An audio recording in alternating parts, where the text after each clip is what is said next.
Thank you, Mr Deputy Speaker, and I proudly second the motion from my colleague and friend, the member for Newcastle, defending the Hunter GP after-hours access service and calling on the government to urgently reverse its draconian cuts, because the truth is the GP after-hours access service is a Hunter institution that has touched the lives of every single Hunter family.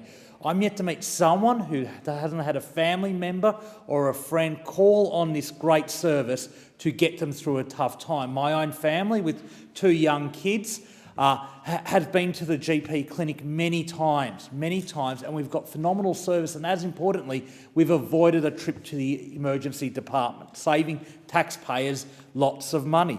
The facts are these. This service receives 70,000 phone calls a year. 25,000 are immediately triaged and told that they can see their normal GP on a weekday or take some paracetamol or some other treatment.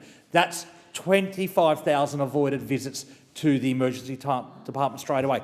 Then the remaining 45,000 phone calls are given appointments at the GP clinic, again avoiding a huge wait in the emergency department, which is much more expensive to run than the GP clinic. The truth is that this service, which costs $4.5 million a year to run, saves nearly $20 million a year in taxpayers' funds that would have gone to emergency departments. The truth is, when the Belmont Clinic had to close temporarily because a nurse got sick, the waiting time at the Belmont Emergency Department blew out from 2 hours to 6 hours. A great anecdotal example of how this service saves taxpayers money and means that patients in my community don't have to wait for hours and hours and hours in the emergency department for conditions that can be treated by a visit to the GP. And that's why it makes the current Liberals' cut of $560,000 so tragic. This cut of $560,000 will close the equivalent of 2 clinics. It will mean that the hours at my local clinic at Belmont Hospital will be halved on the weekend when they're needed most. They'll be halved on the weekend when they're needed most. It means of the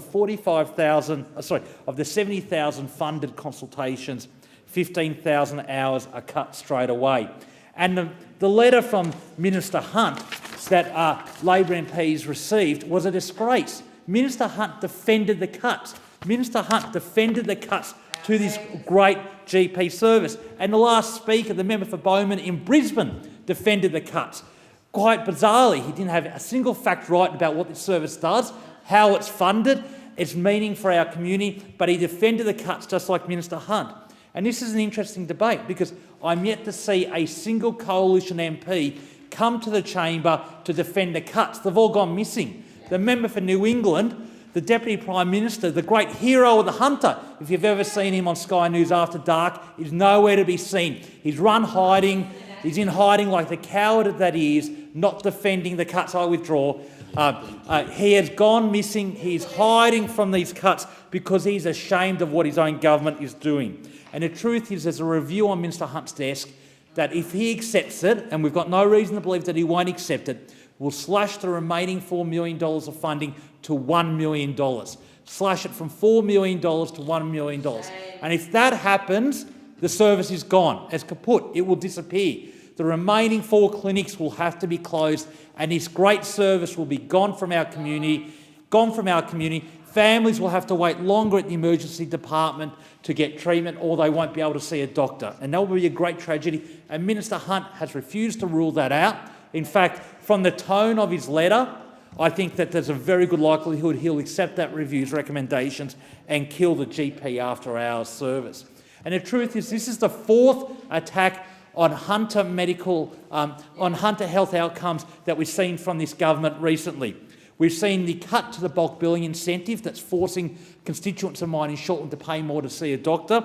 We've seen the reclassification of our area from an area of GP shortage to a bizarre metropolitan classification, which means that it's incredibly hard to find a doctor, and if you do get into one, you have to wait an extraordinarily long time. And we've got the cuts to the Medicare benefit schedule that make it much more expensive to get treatments. The truth is that the coalition government does not give a fig about good health outcomes for the people of the Hunter and Central Coast. They do not care about it, and you only have to look at their actions to know that. That's why all the Labor MPs are calling on the government to reverse the cuts that hurt every single constituent of mine in the seat of Shortland.